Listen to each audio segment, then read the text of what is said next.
Hi everyone, it's Dr. Lynch back in New York, safe and sound in my office.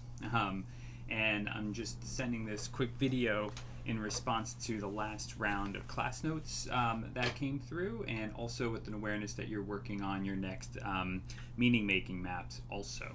So just a couple of brief comments in addition to the feedback you got in your individual assignments. I think one of the things that I hope started to become clear, and it's something too that you might want to think about, making sense of on those meaning making maps, or not necessarily, but it's this idea that like what happens at the federal level, at the state level, and at the local level in terms of laws, policies, initiatives, they have a direct impact on what happens in schools. And when it comes to those impacts, we have to consider issues of equity, of social, economic, racial equity and inequity in the country, right? And when you look at some of the clips, I know in particular, I think the Baldwin clips stood out to a lot of people, especially in the context of that more recent kind of panel on the notion of resegregation in New York City. These things are really real, and they're really not new in certain ways. Those, the legislation might be. The actual kind of the issues that we're grappling with, especially in New York City public schools and in other urban environments, I mean, these are real and these aren't as new as they seem. And I think that's especially important for teachers who are new to the field.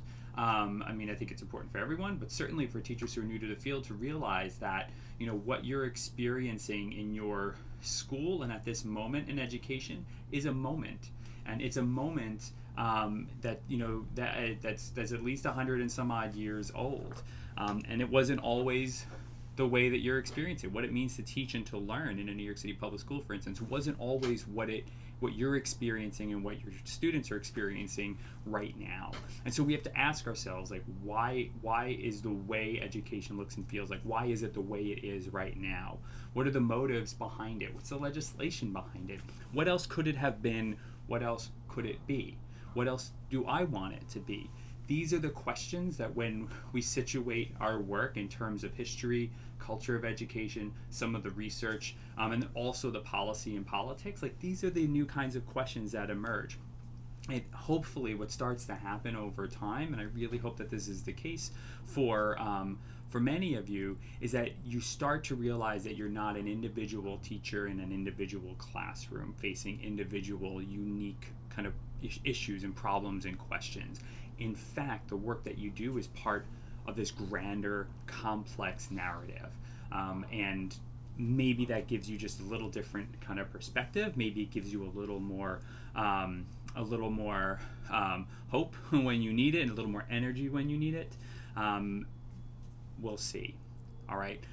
So I was really pleased overall with the class notes, the way that they're coming in. I think they're very thoughtful. I think if there's one key kind of thing that I noticed across several, not all, but one of the patterns was that